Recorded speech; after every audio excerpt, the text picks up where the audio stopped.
चाचा पूरे 2 बार नाप के देख लिया, आपका एक खेत पूरे 6 बीघे का है। अब ये बताओ इसकी नपाई क्यों करवा रहे हो? इसकी बाउंड्री करवानी है चारों तरफ। अरे नहीं पटवारी जी, बाउंड्री नहीं करा रहा इसकी। तीनों बेटे कह रहे हैं बाबूजी आपकी तबीयत खराब रहती है, कभी भी कुछ भी हो सकता है, तो आप अपने जीते जी ये जमीन हम तीनों के नाम करा दो। तो बस इन तीनों बेटों के नाम करा रहा हूँ मैं ये जमीन।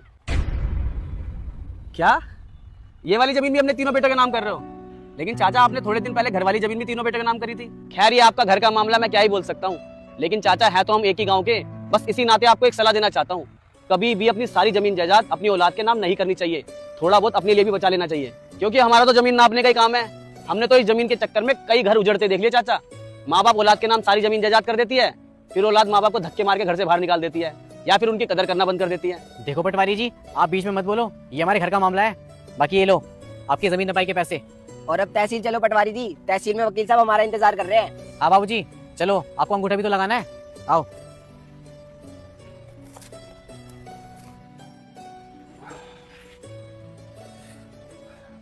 अरे बेटा, आजकल मेरी तबीयत बहुत खराब रहती है, तो मैं सोच रहा हूँ नौकरी छोड़ दूँ।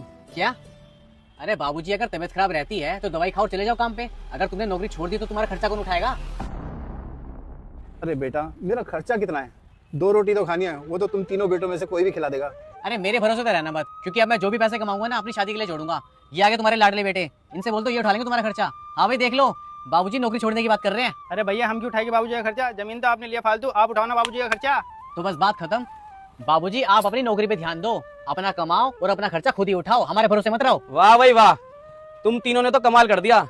वैसे तुम तीनों से उम्मीद भी यही थी, मतलब तुम तीनों से अपने बाप का खर्चा नहीं उठाया जा रहा। और खर्चा कितना है? सिर्फ 2 रोटी का।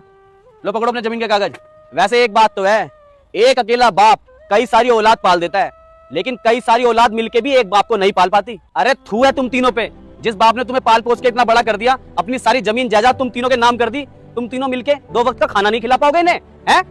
अरे निठल्लो नाकारो, जितनी जमीन तुम्हारे बाबूजी ने तुम तीनों के नाम करवा दी ना, उसकी आधी जमीन भी अपने पैसों से खरीद के दिखा दो तो मैं मान जाऊं तुम्हें। पैसों से खरीदना तो छोड़ो, अगर उस जमीन की बाउंड्री भी तुम पैसों से करवा दो ना तो मैं मान जाऊंगा। तुम शर्म करो, शर्म, डूब मरो कहीं जाकर। एक बात याद रखना, यह समय का पहिया जब घूमता है ना, सबकी अकल ठिकाने ला देता है। लेकिन आगे कुछ ऐसा हुआ, मेरे बच्चे मेरी बात सुन, कसम देने वाले को तो तू भर भर के लाइक सब्सक्राइब करता है। आज देखता हूँ मुझे कौन लाइक सब्सक्राइब करता है। कल के दिन तुम भी बाप बनोगे। आज जो तुम अपने बाप के साथ ऐसा कर रहे हो ना, तुम्हारी औलाद तुम्हारे साथ भी वैसा ही करेगी, तब तुम्हें अकल आएगी। याद रखना मेरी बात, सब देखते रह जाते हैं।